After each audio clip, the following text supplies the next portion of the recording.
Alrighty, still here with Ted and Keith from the Oneida County Lakes and Waters Association, respectively the Vilas County Association.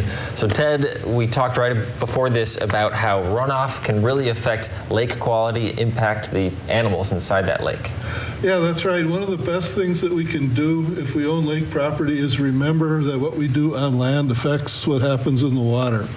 So if we're allowing runoff from our property to carry herbicides and pesticides and fertilizer and silt into the water, we're creating conditions that are conducive to mainly increasing algae and aquatic plant life. The phosphorus that runs off the landscape feeds the phosphorus, that adds phosphorus that feeds the algae and the plants. And Sure.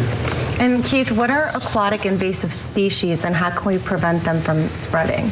Well, invasive species are species that have come from a different ecosystem. Usually they've come across the ocean from Europe or Asia, and they come in through the Great Lakes, and then they get transported by boats into lakes and from one lake to another. You know, Black Oak Lake up in Land O'Lakes is a good example. We don't have any, at least not Eurasian milfoil or spiny water flea.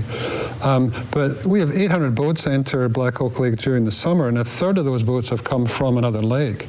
And because there's a potential then to transfer species into Black Oak Lake. So we run a full-time inspection program during the summer from 13 hours a day from opening day through into early October.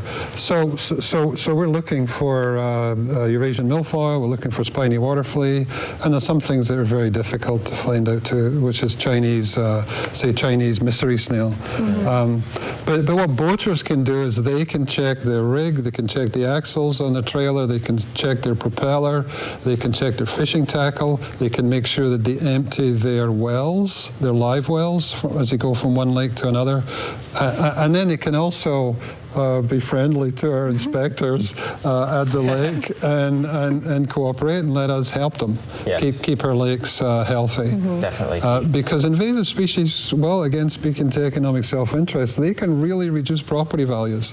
You know, lakes with zebra mussels in them, not such a big problem in the north, but lakes with zebra mussels, lakes with Eurasian milfoil, it really reduces clarity in the waters.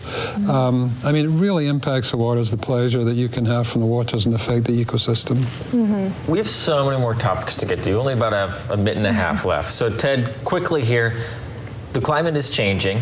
How is that impacting waterways and lakes in the Northwoods? it's in many ways, but there's two that I think are possibly of the most interest. One is that warmer climate means warmer water, which is not favorable to walleyes, which kind of our Northwoods treasured species. Walleyes are more of a cool water fish, and some of the research is showing that as the water's warm, largemouth bass are displacing walleyes.